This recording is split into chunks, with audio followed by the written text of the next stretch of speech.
పిల్లలు పడిన కష్టం నిజంగా. ఎండలో మేము ప్రయాణమై వచ్చిన తర్వాత ఇక్కడికి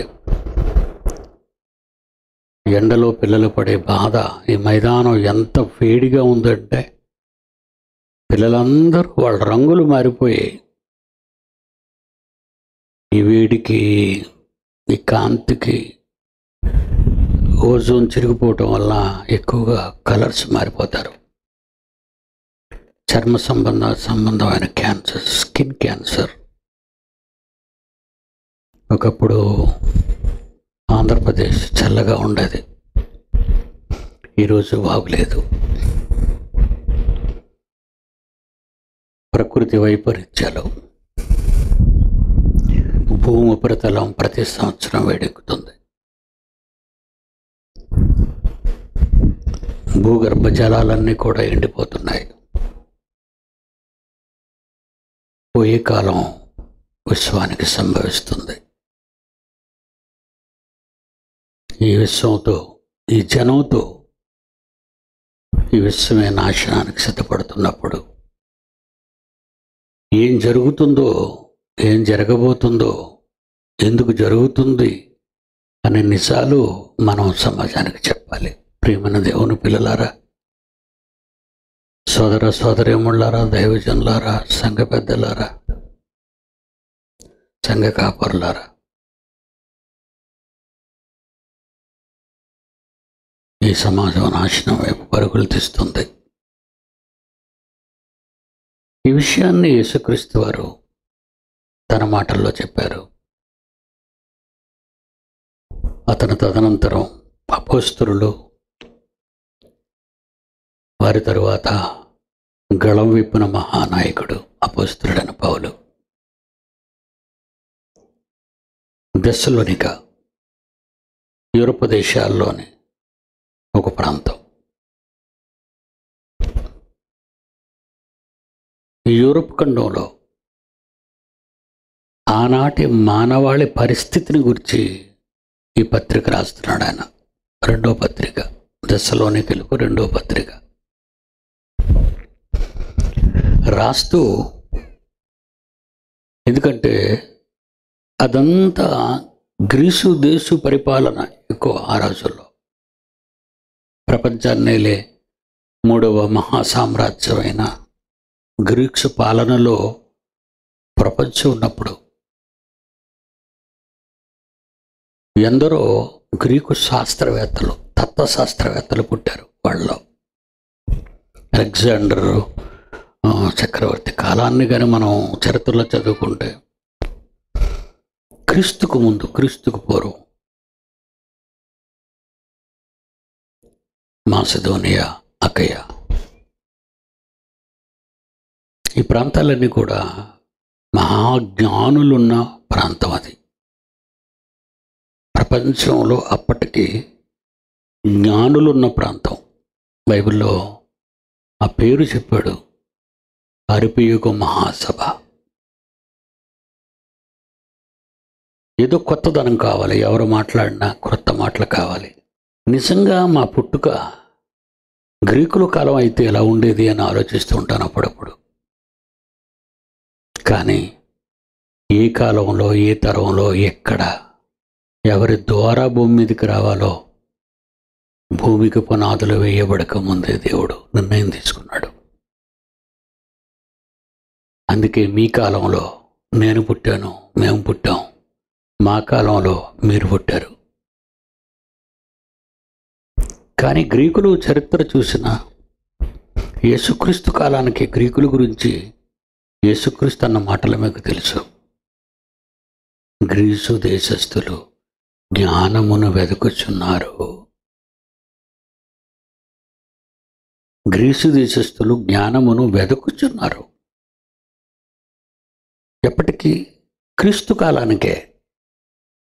క్రీస్తు కాలానికి ఒక అరిస్టాటిల్ కానీ, ఒక ప్లేటో కానీ, ఒక సోక్రటీస్ కానీ, ఎంతోమంది గ్రీకు శాస్త్రవేత్తలు, తత్వశాస్త్రవేత్తలు అలాంటి జ్ఞానులు ఉన్న సభ 17వ అధ్యాయం అపోస్తుల కార్యంలో మనకు కనబడుతుంది. ఏంటయ్యా ఈ మధ్య ఎవరో మన ప్రాంతానికి వచ్చి కొత్త సంగతులు చెబుతున్నాడట, ఒకసారి విందాం, పిలవండి. నేర్చుకోవటానికి కాదు, గ్రీకు శాస్త్రవేత్తలు నేర్చుకోవటానికి కాదు. ఏదో ఒక ఆయన మన యూరోప్ వచ్చాడట, ఆసియా నుంచి, ఏ కొత్త సంగతులు చెబుతున్నాడట, ఒకసారి పిలవండి విందాం అంటాడు. 17వ అధ్యాయంలో పిలుస్తారు.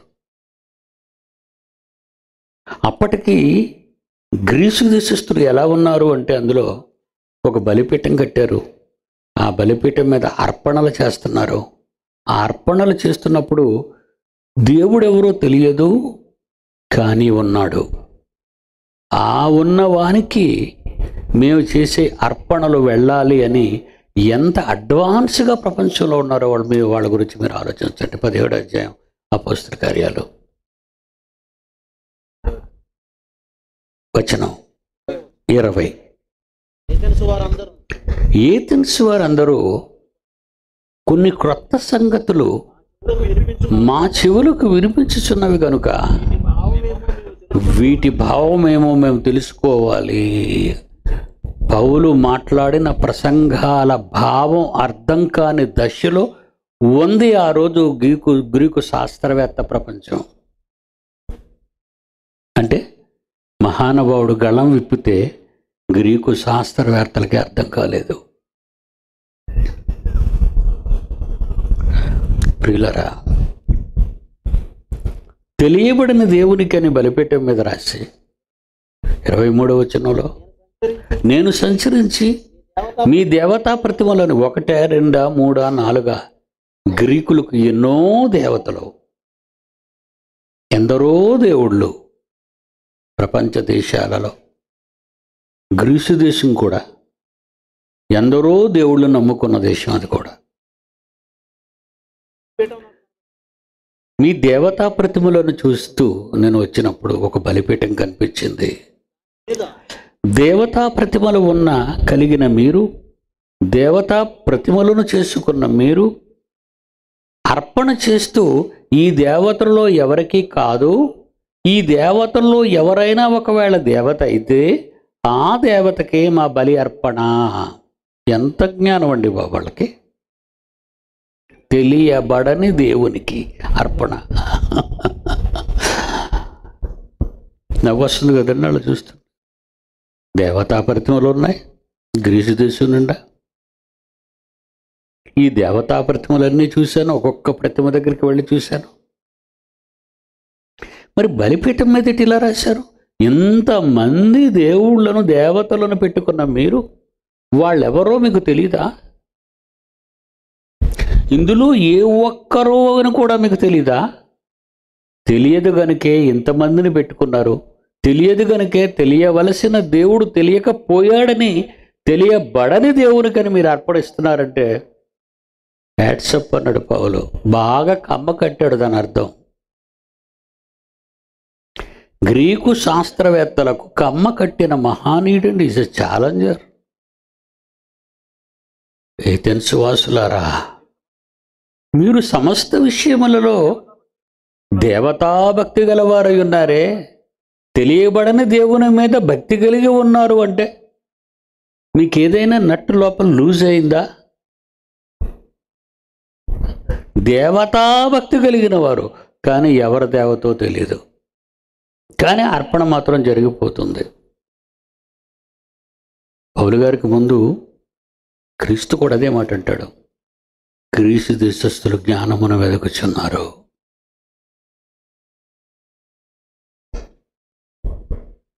అలాంటి ఆ ప్రసంగాలతో ఎంతోమంది మారిపోయారండి. గ్రీకులలో ఎంతోమంది మారిపోయారు ఆయన మాటలకి. కనుక ఒక కొరింథీ గ్రీకులు, ఏమండి, ఒక ఏథెన్స్ గ్రీకులు, మాసిదోనియా, దెస్సలోనిక, అక్కయ, ఎన్ని సంఘాలండి, ఎంతమందిని క్రైస్తవులుగా చేశాడండి మహానుభావుడు. మహాజ్ఞాన సంపదకు పుట్టిండ్లు కదండి ఆయన పౌలు గారు. అలాంటి ఆయన పత్రికలలో ఎవరికి ప్రస్తావించని ఒక మహా అద్భుతమైన ఆశ్చర్యకరమైన ఒక టాప్ సీక్రెట్ ఆయన ఇప్పాడండి దశలోనికులకు రాస్తూ 2వ ఉత్తరాన్ని. ఒకసారి మీ బైబిల్ చూడండి, ఒకసారి మీ బైబిల్ ఒకసారి తీయండి. దశలోనికులకు రాసిన పత్రిక 2వ అధ్యాయం 4వ వచనం.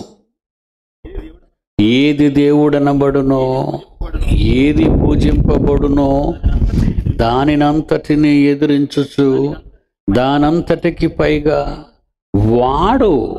ఎవడు వాడు యుగ సంబంధమైన దేవత. ఆ దేవత ధర్మాన్ని పాటిస్తున్న ప్రపంచం.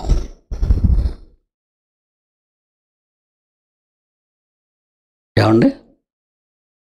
వాడు తన్ను తానే అన్ని నీతుల కంటే తన నీతే గొప్పదని దేవుని నీతిని సవాలు చేసి ప్రపంచ మానవాళిని తన నీతిలోనికి తెచ్చుకుని నడిపిస్తున్న ద గ్రేటెస్ట్ విలన్ కదండి వీడు, శాటన్ గడు.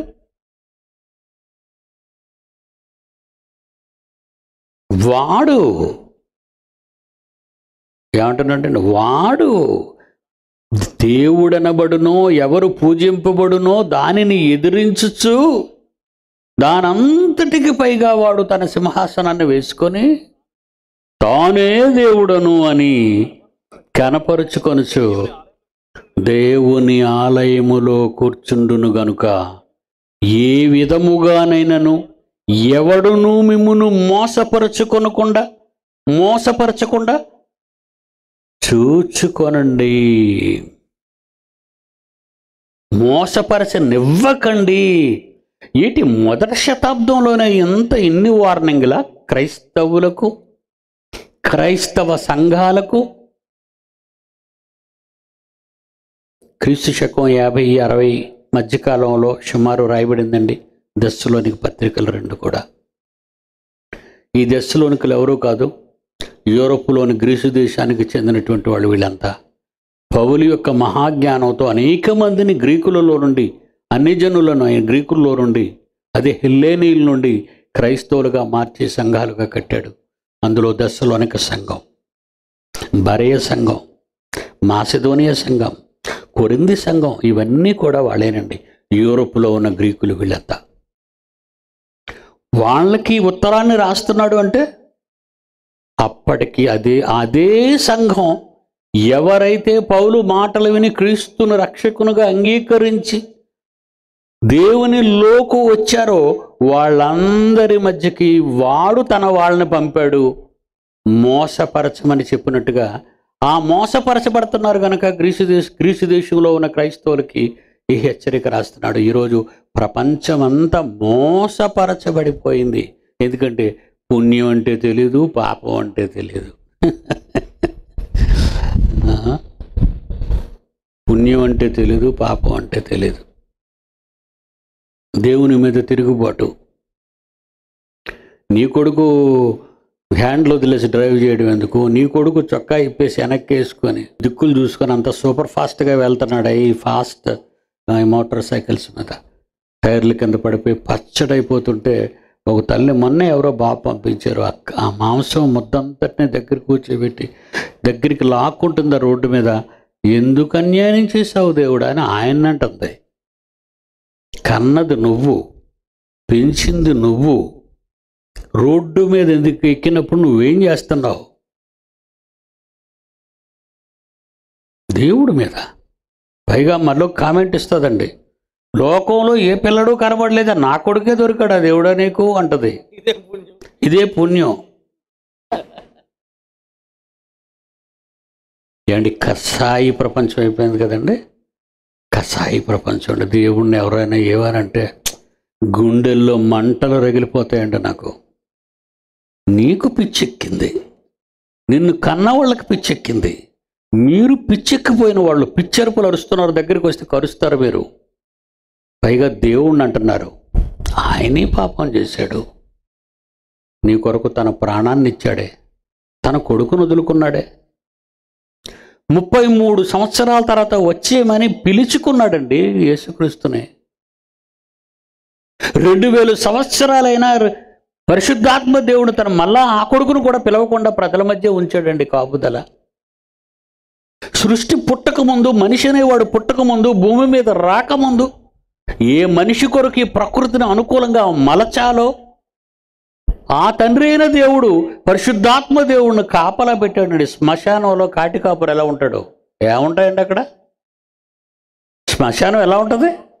భయంకరంగా ఉంటుంది. చీకటి అగాధ ఎలముల పైన కమ్మి ఉండెను. విశ్వం యొక్క పదార్థం అంతా నీళ్లతో నింపబడి కటిక చీకటిలో దాన్ని భద్రపరిచి పరిశుద్ధాత్మ దేవుడిని కాపలాదారుడిగా పెట్టాడండి తన కొడుకుని. ఆలోచించండి రా, ఏముందండి ఆయనకి శాంతి అక్కడ పరలోకంలో.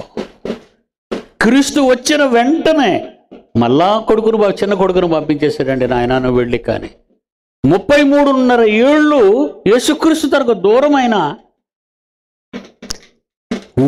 తన దగ్గరికి వచ్చిన వెంటనే, కొడుకు వచ్చిన వెంటనే పరిశుద్ధాత్మ దేవుడిని పంపించేశాడండి. యేసుక్రీస్తు చెప్పమన్నాడు. యేసుక్రీస్తు చెప్పు నాయనా, నువ్వు వచ్చిన తర్వాత వాళ్ళు కూడా వచ్చేస్తారు, ఈయన్ని కూడా నేను అక్కడ పంపుతాను. నేను వెళ్ళని ఏదో ఆదరణకర్త మీ యొద్దకు రాడు. నేను వెళ్ళని ఏడల ఆదరణకర్త మీ యొద్దకు రాడు. ఈయన వెళ్ళాడు. పెంతెకొస్తె పండుగ దినం అపోస్తలులందరూ యెరూషలేములో కూడుకున్నారు. పరిశుద్ధాత్మ దేవుడు వచ్చాడండి వాళ్ళ మీదకి. ఆ రోజు నుంచి ఈ రోజు వరకు పరిశుద్ధాత్మ దేవుడు యావత్ ప్రపంచానికి కాపలాదారుగా ఉన్నాడండి. మనం పుట్టక ముందున్న తండ్రి కొడుకుల బంధం ముగ్గురేనండి అక్కడ ఉన్నది. కోటాను కోట్ల మంది సేవకులండి, దేవదూతలు. వాళ్ళ గురించి మనం ఆలోచించవలసిన అవసరం లేదు. రాజు ఒక్కడే అయినా సేవకులు లక్షల్లో ఉంటారు. ప్రధానమంత్రి, ప్రెసిడెంట్ ఒక్కరైనా లక్షల్లో, వేలల్లో ఉంటారు సైనికులు. దేవునికి ఉన్నారు కోటాను కోట్ల మంది దేవదూతలు. కానీ వాళ్ళ వలన అతనికి సుఖం లేదే. స్తోత్రము స్తోత్రము స్తోత్రం అని ప్రతిగానాలు చేస్తున్న కోట్లాది మంది దేవదూతలు స్తుతిగానాల మీద ఆయన లేడు. కానీ నా కొరకు ఎవరు వెళ్తారు అన్నాడు. నా పిల్లల కొరకు ఎవరు వెళ్తారు అంటే, ఎంత ఆదరణ, ఎంత ఆయన పొగుడుతున్నా, ఎంతగా ఆయన గురించి స్తుతి స్తోత్రాలు చేస్తున్నా, పిల్లలో పిల్లలో పిల్లలో అంటాడేటండి ఈ కన్న తండ్రి. ఎవరు వెళతారు? నేను వెళ్తానయ్యా అన్నాడు యెషయా ప్రవక్త. మీకు తెలుసు అది. ఎందరు ప్రవక్తలు వచ్చినా, ఎందరు పితరులు వచ్చినా, ఎందరు రాజులు వచ్చినా, ఎందరు న్యాయాధిపతులు వచ్చినా, అపోస్తలులు వచ్చినా, ద్వారిక ముందు క్రీస్తు వచ్చినా, ఎవరినండి ఊరుకుంది ఈ సమాజం? చంపేసింది కదండి, చంపేసిందండి. చంపేస్తారండి వాళ్ళు, మనల్ని చంపేస్తారండి. మీరు మనకు కూడా రోజులు వస్తున్నాయి. ఇప్పటికే చంపుతున్నారు, చర్చిలు తగలబెడుతున్నారు. భయం అండి, భయం. క్రైస్తవ్యానికి భయం. ఏం చేశాం మీకు? సోదర సోదరీమణులారా, భారతదేశంలో ఉన్న మా సోదరులారా, మీకు మేము ఏం అన్యాయం చేశాం? మీ గురించి ప్రార్థించాం, మీ గురించి కళాశాలలు కట్టాం, మీ గురించి స్కూళ్ళు పెట్టాం, మీ గురించి హాస్పిటల్ కట్టించాం, మీ గురించి హాస్టల్స్, పిల్లల గురించి హాస్టల్స్ కట్టించాం. మేము త్యాగం చేసేవాళ్ళమే తప్ప, మమ్మల్ని మేము యేసు నేర్పిన ప్రేమలో మీకు లొంగడం, మీ కొరకు ప్రాణం ఇవ్వడమే తప్ప మీకు అన్యాయం ఏం చేసావని ఈరోజు భారతదేశాన్ని ప్రశ్నిస్తున్నారండి క్రైస్తవులందరి తరఫున. నేను ఏం చేసావు మీకు అన్యాయం? మరి మీరు ఏం చేస్తున్నారు అక్కడ? చూడండి ఏం చేస్తున్నారు. కాలిపోతున్నాయండి దేవాలయాలన్నీ, కాలిపోతున్నాయి, తగలబెడుతున్నారండి. చర్చిల్లోకి వెళ్ళి ప్రార్థనలో కూర్చున్న వాళ్ళందరినీ తరిమి తరిమి కొడుతున్నారండి. దేవుని పిల్లలారా, ఏమైంది ఈ ప్రపంచానికి?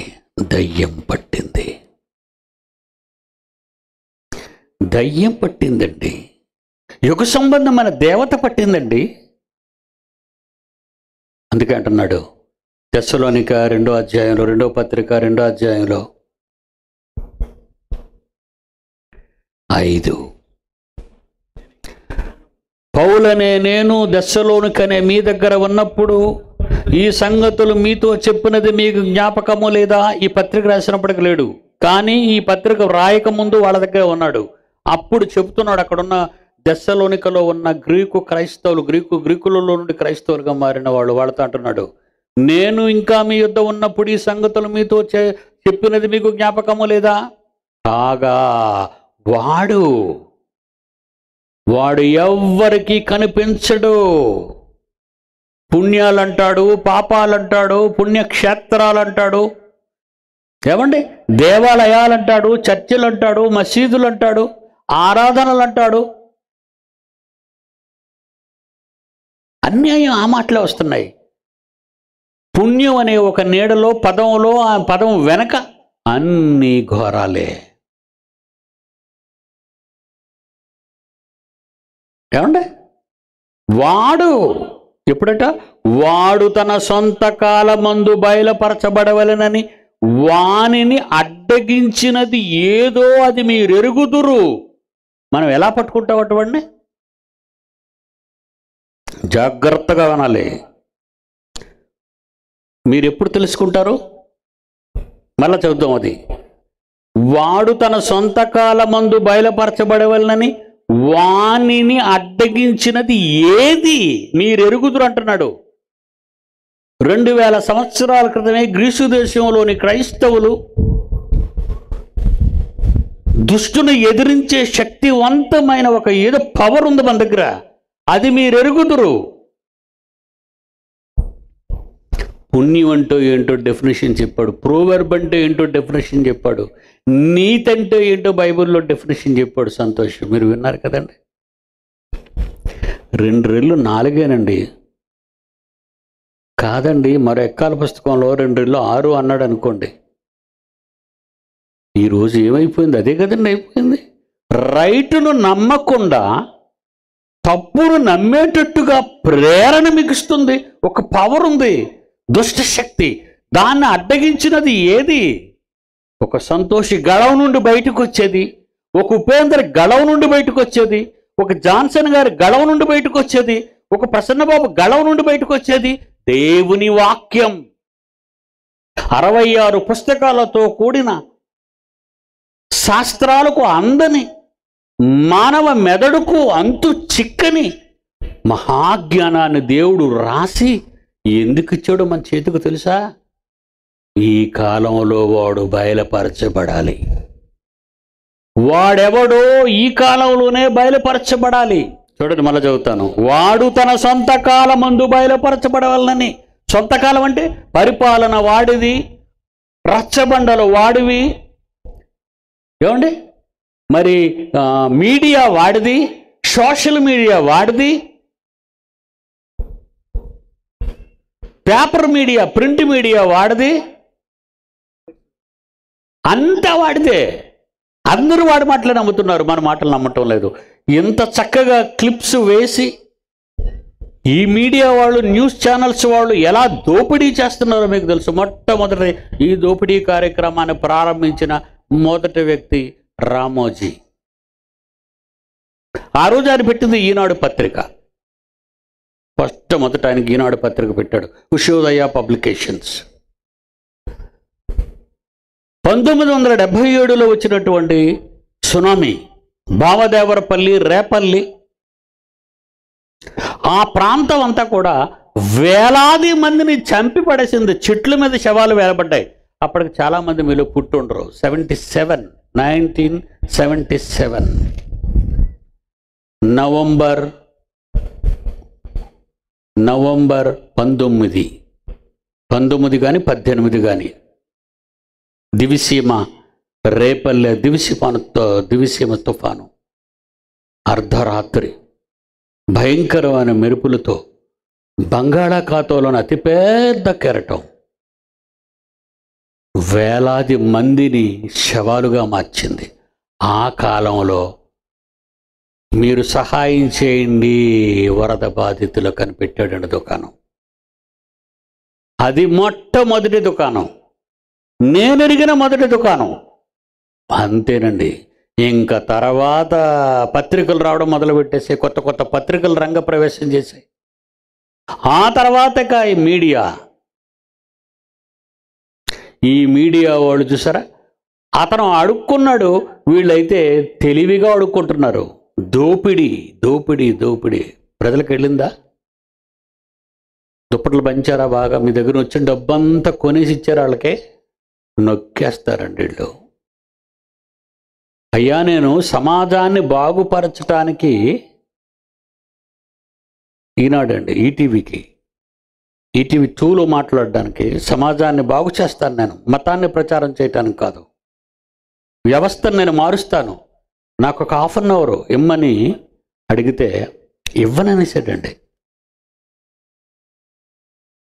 ఇవ్వననేసాడు. ఎటు ఊరక్ కాదండి, 50,000 ½ అన్ అవర్కి, 50,000. 22 నిమిషాలే మనకు ఉంటాయి. 3 నిమిషాలు వాళ్ళ ఏడుపు, వాళ్ళ యాడ్లోను.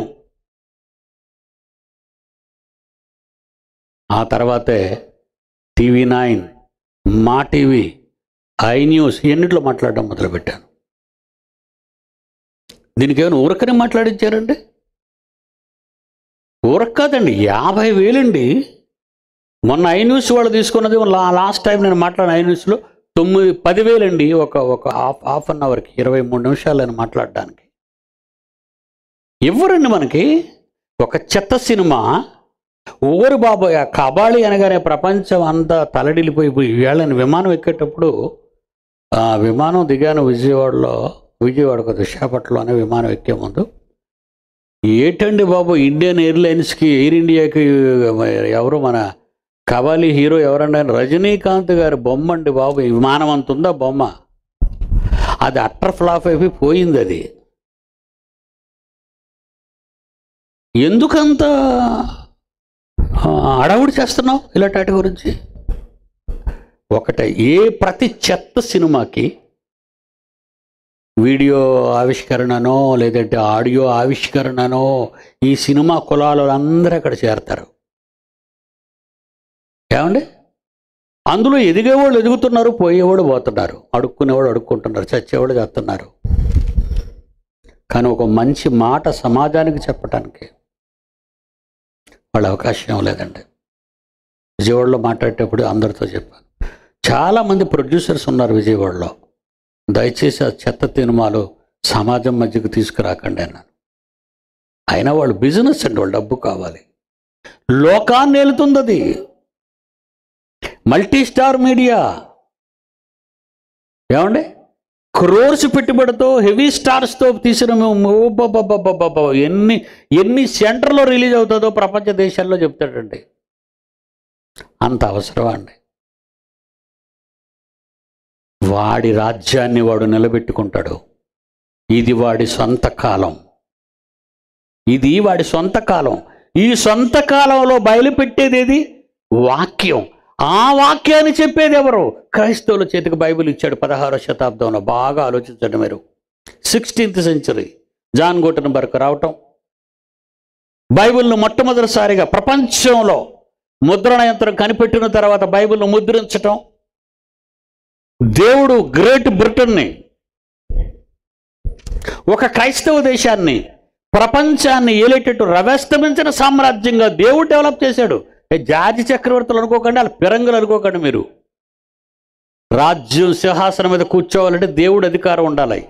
నేను ఎవరిని కూర్చోబెడతానో వాళ్ళే ఉంటారు, నేను ఎవరిని పడదోసేస్తానో వాళ్ళే పడదోసేస్తాను అని దేవుడు అన్న మాటలు అవి. బ్రిటన్, గ్రేట్ బ్రిటన్కి రవస్తమించిన సామ్రాజ్యంగా ప్రపంచ దేశాలను గెలుచుకునే పవర్ దేవుడిచ్చాడు కనుక. ఎందుకు ఇచ్చాడో తెలుసా? ప్రపంచ దేశాలకు బైబిల్ మనుషులు క్రైస్తవుల దగ్గరికి వెళ్ళాలని. 400 సంవత్సరాలు అయిందండి. అడ్డగించినదేదో ఇప్పటికీ క్రైస్తవులకు తెలియదండి, బైబిల్ అండి. దానిని అడ్డగించినది వాడు తన సొంత కాలంలో వస్తాడు, ఆ కాలంలోనే పట్టుకోవాలి. గోదావరి కానీ కృష్ణా నది కానీ పొలసనే చేపలు దొరుకుతాయండి. అవి ఎప్పుడు పడితే అప్పుడు దొరకవు. ఎక్కడైతే మంచినీరు ఉప్పు నీరుతో కలుస్తుందో ఉప్పు సముద్రంలో అక్కడ జంప్ అవుతుంటాయండి అవి.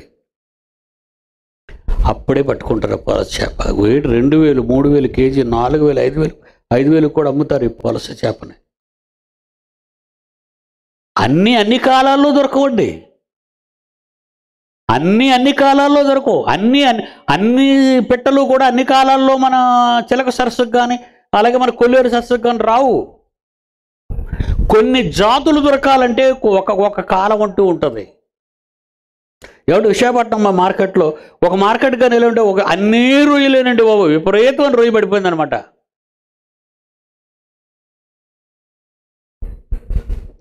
ఏ కాలాల్లో ఏవి దొరుకుతాయో అది పట్టే వాళ్ళకే తెలుసు. సాతానును పట్టాలి అంటే ఈ వీర ఖడ్గం నీ చేతిలో ఉండాలి. 400 సంవత్సరాలైంది ముద్రణ యంత్రం కనిపెట్టిన తర్వాత బైబిల్ క్రైస్తవుల చేతికొచ్చి. ఆలోచించండి. నేనేదో క్రైస్తవులకు విరోధిని అని మీరు అనుకుంటారు. ఈరోజు క్రైస్తవుల మీద కత్తి పడితే ఈగ వాలినా నా నెత్తిన కత్తి పడినట్టుగా ఫీల్ అవుతున్నాను ఇప్పుడు నేను మిమ్మల్ని కాపాడడానికి. ఒకప్పుడు నేను మంచోడిని కాదు, మీకు వ్యతిరేకంగా మాట్లాడుతున్నాను అనుకున్నారు. కాదర్రా, నేను ఎప్పుడు మీకు విరోధిని కాదు. క్రైస్తవ్యాన్ని కాపాడాలి భారతవనిలో. నా ఆత్మజనం మీరంతా, శరీర జనం కాదు. రక్షణ జనం మీరంతా, దేవుని పిల్లలారా. నిజంగా ఈ ధర్మశాస్త్రాన్ని మనం చదువుతుంటే ఈ దశలోనిక 2వ అధ్యాయం 6వ వచనంలో వాడు తన సొంత కాలమందు బయలుపరచబడవలెను, దానిని అడ్డగించినది ఏదో అది మీరు ఎరుగుదురు అన్నాడు. ఏంటనుకుంటున్నారు దాన్ని అప్పగించింది? దాన్ని అడ్డగించేది ఏంటి? వాక్యం ఒక్కటే. Bible open city India international, all India true Christian council. ఈరోజు మంత్రులు కలిసిన, ప్రధాన మంత్రులు కలిసిన, ప్రెసిడెంట్ ఆఫ్ ఇండియాను కలిసిన, 8 రాష్ట్రాలలో ముఖ్యమంత్రులతో కలిసిన, అసెంబ్లీ మెంబర్స్తో కలిసిన, పార్లమెంటేరియన్తో కలిసిన క్రైస్తవుల గురించే మాట్లాడుతున్నాం మేము ఈరోజు. చంద్రబాబు గారు వచ్చారట మన మధ్యకాలంలో. సమాధుల గురించనే పాప విశాఖపట్నంలో ఉన్న క్రైస్తవులందరూ వెళ్ళి అడిగితే పలానా దగ్గర భూమి ఉంది వెళ్ళి తీసేసుకోండి అన్నాడు ఆయన. ఈలో పండగ అక్కడికి వెళ్ళారు. ఈలోగా ఆ తెలంగాణలో వచ్చారు. మీరెవరు ఎక్కడికి వచ్చారు? ప్రభుత్వం మాకు ఇచ్చిన నేలది, మీరెవరు? సమాజం ఆయన ఎవరు ఇచ్చాడని మీకు ఇదిగోండి కాగితాలు చూపించారు. ఆ తర్వాత మరి చంద్రబాబు గారు ముఖం తిప్పేసుకున్నారు. మనం చచ్చిపోయిన తర్వాత మనల్ని ఎక్కడ పోడ్చాలని మనం దాని గురించి బాధపడిన అవసరం లేదండి. యేసుప్రభు దగ్గరికి ఒక యవనస్తుడు వచ్చాడు, గుర్తుందా? ఇది చెప్తే బాధపడతారు. మరి యేసుప్రభు దగ్గరకు యవనస్తుడు వచ్చాడు. ప్రభువా నిన్ను వెంబడించేస్తానన్నాడు. వెంటనే వెంబడించాను ఆయన అన్నాడు. కానీ చిన్న రిక్వెస్ట్ ప్రభువా అన్నాడు. ఏంటి బాబు అన్నాడు. మా నాన్న చచ్చిపోయాడు, సమాధి కార్యక్రమాలన్నీ చేసేసి వచ్చేస్తాను. మృతులు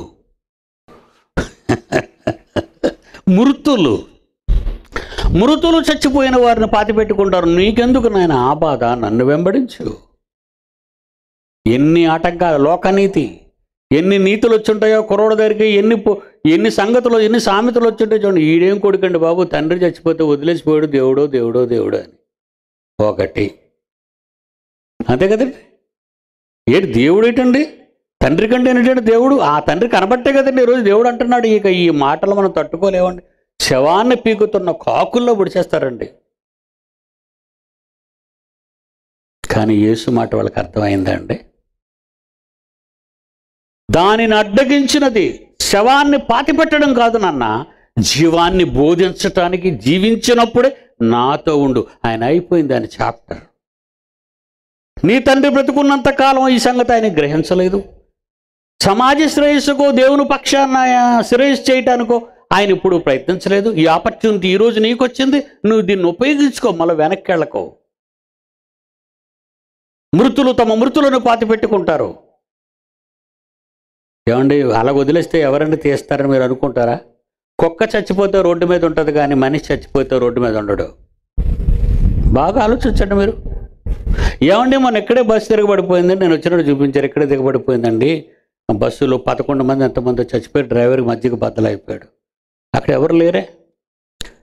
అదే కొన్ని వందల పెట్టలు అక్కడ చచ్చిపోయాయి అనుకోండి, అలాగే వదిలేస్తారు అది. మరి ఇది ఎందుకు తీశారు? ఆ తోవంటి ఇళ్ళ వాళ్ళకి భయం, ప్రభుత్వానికి భయం. ఏమండి మరి జగన్ గారు వెళ్ళటం, ఆయన మీద కేసు ఫైల్ చేయటం, కలెక్టర్ని ఏదో అన్నాడని దాని గురించి ఒక పెద్ద రప్చరు. మృతుల గురించి నువ్వు ఆలోచించకు నాయన. ప్రధానమంత్రి ఉన్నాడు, ప్రెసిడెంట్ ఆఫ్ ఇండియా ఉన్నాడు, చీఫ్ మినిస్టర్ ఉన్నాడు, హోమ్ మినిస్టర్ ఉన్నాడు, మిలిటరీ ఉంది, ఎయిర్ ఫోర్స్ ఉంది, నేవీ ఉంది. వాళ్ళు ఆలోచిస్తారు. మా ఇంటి ముందే పోనీ ఏదైనా శవం పడుంది అనుకోండి, నేను ఊరుకుంటానని చెప్పండి. పక్కింటి ఆయనతో మాట్లాడతాను, ఏంటండి డెడ్ బాడీ గురించి. అదేనండి సుందరరావు గారు, మరి ఏదో ఆలోచిద్దాం, 10 మంది చేతులు ఇస్తే లేపేద్దాం. చూసారండి ఎంత ఐకమత్యం. శవం అంటే భయం అండి, శవం అంటే భయం. నీతి, సమాజ నీతి, అది పుణ్యం. మేము చాలామంది చిన్నప్పుడు చాలామంది ఉండేవాడిని అండి, రకరకాల శవాలు వెళ్తుండేవండి. అంటే కులాన్ని బట్టి శవం కూర్చోబెడతారు, పడుకోబెడతారు, కనబడకుండా కప్పెడతారు, రకరకాలు. కూర్చోబెట్టి కప్పుతారు, పడుకోబెట్టి కప్పుతారు, కర్రలు పెట్టి కాలుస్తారు, రకరకాలు. ఎందుకంటే మా ఇంటికి శ్మశానానికి ఇంచుమించు 1 కిలోమీటర్. సరదాగా నేను కూడా చిన్నప్పుడు అండి, అప్పుడు 8th క్లాసు 7th క్లాస్ చదువుతున్నాను. ఆ విశాఖపట్నంలో చావుల మధు అని, ఆ మధువానికి పేరు మీకు తెలిసి ఉంటుంది చాలామందికి.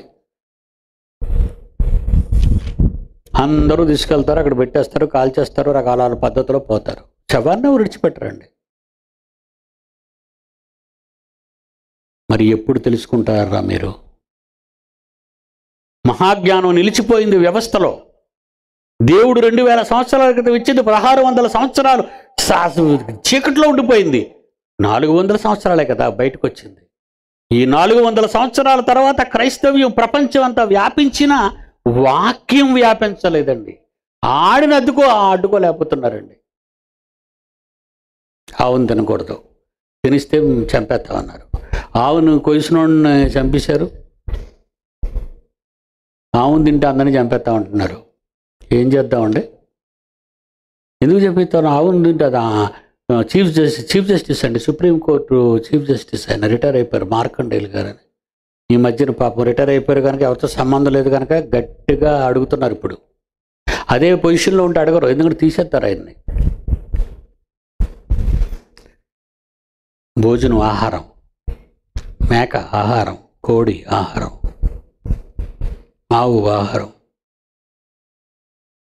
పిట్టలు ఆహారం, కోళ్ళు, పందులు. అంతవరకు ఎందుకు? అవే ప్రాణం ఉన్నవే. మొక్కలు, గోధుమలు, వరి, ఆకుకూరలు, అదే పాలకూర, గోంగూర, బచ్చల కూర, ఆ కూర, ఈ కూర, కాయగూరలు, వంకాయలు, బీరకాయలు, టమాటా, ఇవన్నీ ప్రాణం ఉన్నవే. అవి చావకపోతే మనం బతకం కదా. బైబిల్ చెప్పింది. యేసు చావకపోతే మనం జీవించకపోవద్దు కదా. నీతి ఒకటి చావాలి. ఒక కోడి చావాలి, మేక చావాలి, ఆవు చావాలి, గేదె చావాలి, చేపలు చావాలి, పిట్టలు చావాలి, చావాలి అన్నీ. నిన్ను బ్రతికించటానికి అవి చావాలి. మరి జ్ఞానం లేదా?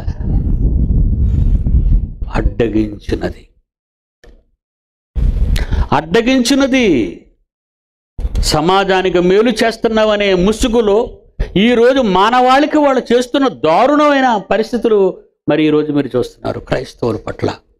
ఉత్తరప్రదేశ్లో జరుగుతున్న ఘోరకలి, ఛత్తీస్గఢ్లో జరుగుతున్న ఘోరకలి. దేవుని పిల్లలారా, చూద్దాం ఒక్కసారి ముగించుకునే ముందు ఏమన్నాడు?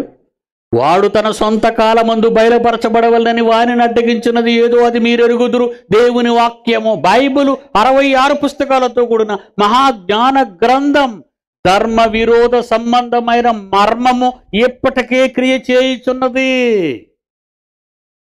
100 years, క్రీస్తు శకం 100 yearsలోనే ధర్మ విరోధ సంబంధమైన మర్మం, ది సీక్రెట్ ఆఫ్ డెవిల్, అప్పటికే ఎప్పుడు వచ్చేసింది డెవిల్ సమాజం మీదకి? ప్రభువా నీ పేరు చెప్తే దెయ్యాలు వెళ్ళిపోతున్నాయి ప్రభువా అని పొంగిపోతున్నారండి శిష్యులందరూ వచ్చి. అవునా? అవును ప్రభువా. చూడు పైకి చూడమన్నాడు. ఏటి ప్రభా స్టార్ పడిపోతున్నట్టుంది అన్నాడు. అన్నారు శిష్యులు, స్టార్ కాదురా, దిగుతున్నాడు వాడు. బైబిల్లో చూస్తారు అది. లూకాసు వార్త 10వ అధ్యాయము, లూకాసు వార్త 10వ అధ్యాయము 17వ వచనము. ఆ 70 మంది శిష్యులు సంతోషముతో యేసు ప్రభు దగ్గరికి వచ్చి, ప్రభువా దయ్యములు కూడా నీ పేరు చెబితే గద గదలాడిపోతున్నాయి అన్నారు. అంతే. ఆయన ఏంటంటున్నాడు? సాతాను మెరుపు వలె ఆకాశము నుండి పడుట చూచితేనే మీకోసమే, నా కోసమే. మనల్ని అడ్డగించటానికి వాడు దిగుతున్నాడు. మనం వెళ్ళిపోయినా ప్రపంచంలో మన మాటలు అడ్డగించటానికి పని చేస్తూనే ఉంటాడు చివరి వరకు. మనిషి తన జీవితంలో చివరి రోజు వచ్చినంత వరకు, కాటికి చేరినంత వరకు నిజాన్ని నమ్మడు.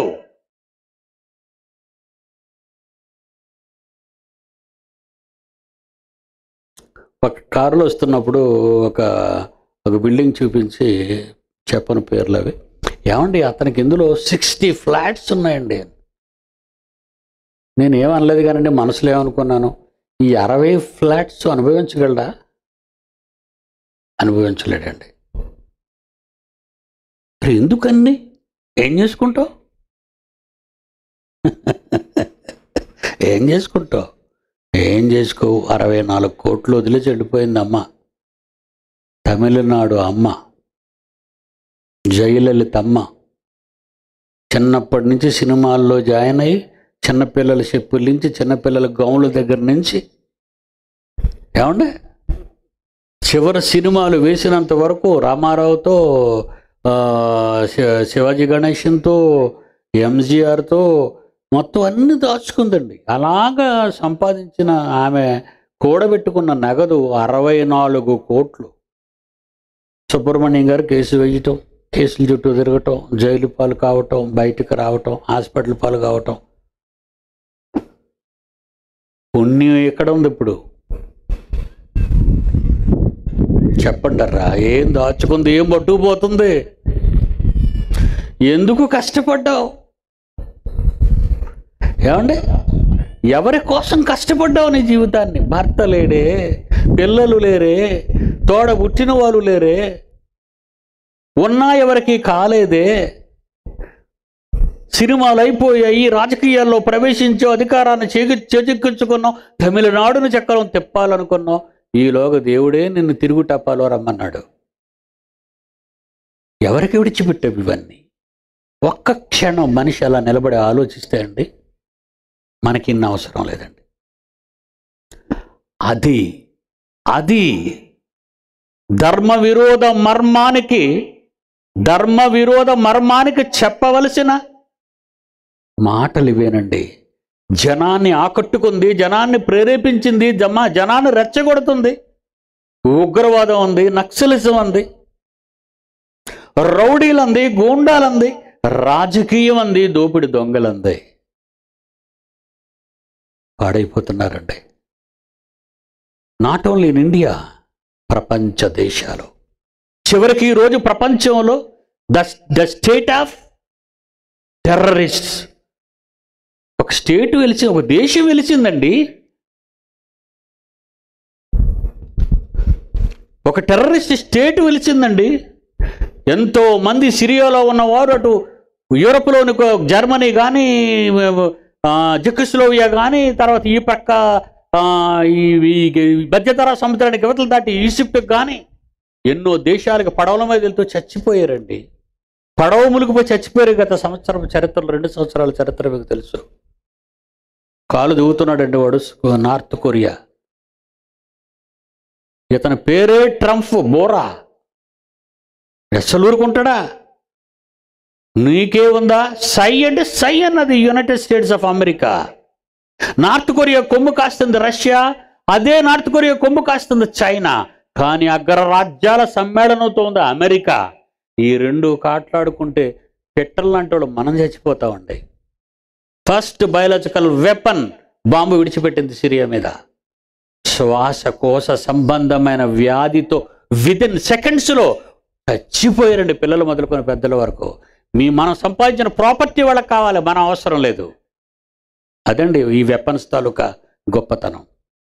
ఒకప్పుడు మారణాయుధాలు ప్రయోగిస్తే పెద్ద పెద్ద భవనాలే కూలిపోయేవి. ఇప్పుడు ప్రాపర్టీకి నష్టం ఉండకూడదురా నాన్న, నువ్వు పోతే చాలు మాకు. అలాంటి భయంకరమైన మారణాయులతో ప్రపంచాన్ని తగలబెట్టడానికి అగ్రరాజ్యాలు ఒకదాని మీద ఒకటి కాలు దువ్వుతుంటే నువ్వు ఇంకా మారవా? ఇంకా నువ్వు మారవా? చూద్దామండి. వాడు తన సొంత కాలమందు బయలుపరచబడవలనని వానిని అడ్డగించినది ఏదో అది మీరు ఎరుగుదురు. దేవుని వాక్యం. ఆ వాక్యాన్ని చెబుతున్న దేవుని పిల్లలు క్రైస్తవులు. దానిని అడ్డగించే శక్తి ఒక క్రైస్తవ్యానికే ఉంది. భూమిని తలక్రిందులు చేయువారు అని ఎవరినన్నాడు? క్రైస్తవులను అన్నాడు. నేను మీకోసం ప్రాణం పెట్టాను, మీరు వారి కోసం ప్రాణం పెట్టు. చావు జనాన్ని చంపేయంది ఉగ్రవాదం.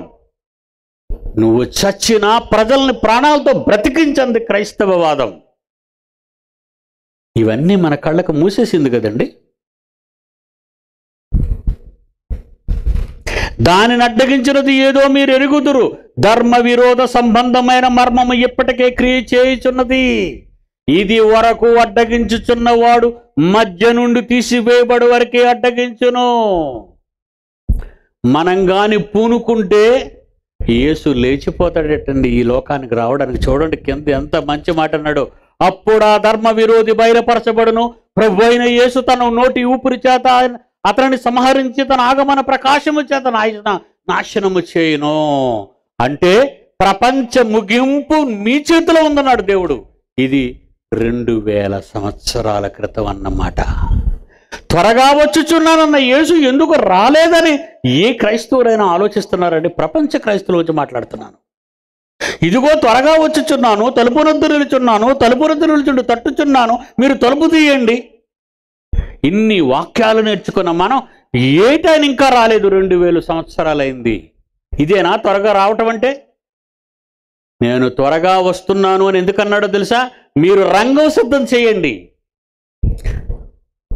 ధర్మ విరోధిని అడ్డుకునే శక్తి 66 పుస్తకాలతో ఉన్న 2 అంచుల వాడి అని ఖడ్గమ్ము కంటే పదునైనది మీ చేతికి ఇచ్చాను. దానితో మీరు నిలబడండి. వీర మరణమా వీర స్వర్గమా క్రైస్తవుడు ఆలోచించుకుంటే యేసు రాక జరిగిపోతుందండి.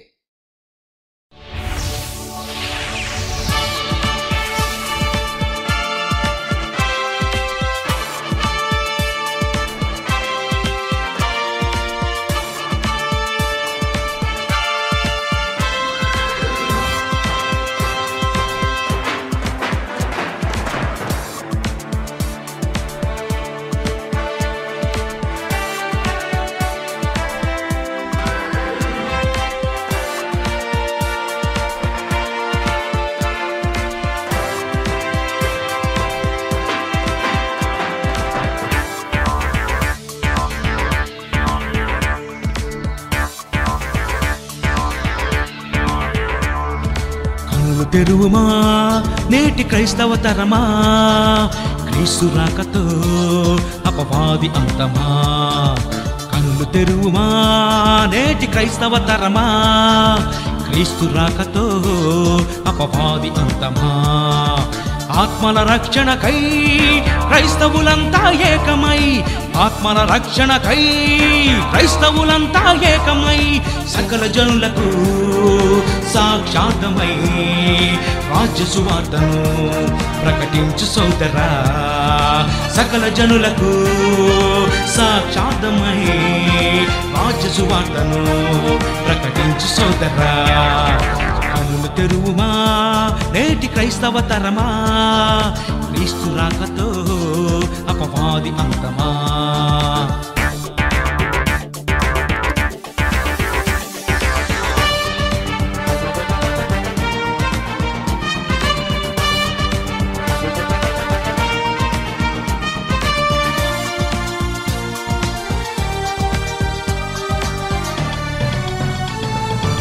త్వరగా వస్తానన్నాడు, మరి ఎందుకు రాకున్నాడు? క్రీస్తు రాక ఆలస్యం, తెలుసుకో క్రైస్తవుడా. త్వరగా వస్తానన్నాడు, మరి ఎందుకు రాకున్నాడు? క్రీస్తు రాక ఆలస్యం, తెలుసుకో క్రైస్తవుడా. క్రీస్తు ఆగమనంతో అపవాది మరణం ముడిపడింది, రాజ్య సువార్త ప్రకటనతో లోకానికంతం ముడిపడింది. క్రీస్తు ఆగమనంతో అపవాది మరణం ముడిపడింది, రాజ్య సువార్త ప్రకటనతో లోకానికంతం ముడిపడింది. కరువులే కలిగినా, యుద్ధాలే జరిగినా, భూకంపాలే వచ్చినా యేసింకా రాలేదెందుకు? సకల జనులకు సాక్షాత్మై రాజ్య సువార్తను ప్రకటించు సోదరా. సకల జనులకు సాక్షాత్మై రాజ్య సువార్తను ప్రకటించు సోదరా. కనులు తెరువుమా నేటి క్రైస్తవ తరమా, క్రీస్తు రాకతో అపవాది అంతమా.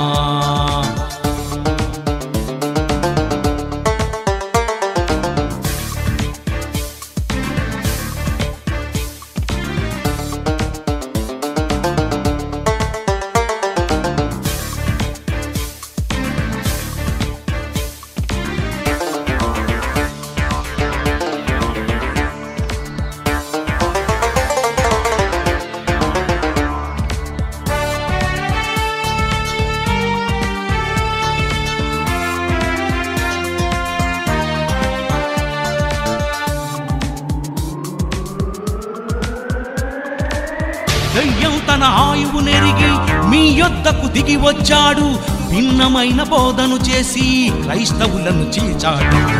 దయ్యం తన ఆయువు నెరిగి మీ యొద్దకు దిగి వచ్చాడు, భిన్నమైన బోధను చేసి క్రైస్తవులను చీల్చాడు. విశ్వాసమొక్కటైతే ఎవరి నమ్మకం వారిదంటాడు, క్రైస్తవునిగా మారితే శ్రమలే లేవని అంటాడు. విశ్వాసమొక్కటైతే ఎవరి నమ్మకం వారిదంటాడు, క్రైస్తవునిగా మారితే శ్రమలే లేవని అంటాడు. సువార్తను చేపట్టి ప్రజలకు ప్రకటిస్తే సహదాసుల లెక్క పూర్తయితే ఈ విశ్వ వినాశనం.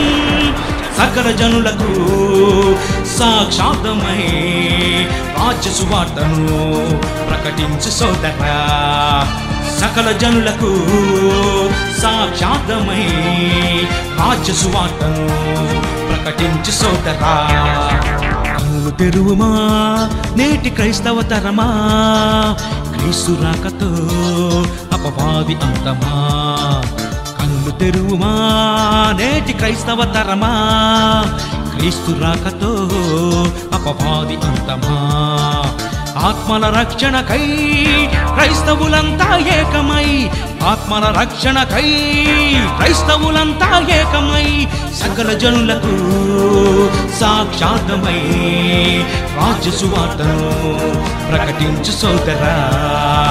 సకల జనులకు సాక్షాత్మై రాజ్య సువార్తను ప్రకటించు సోదరా.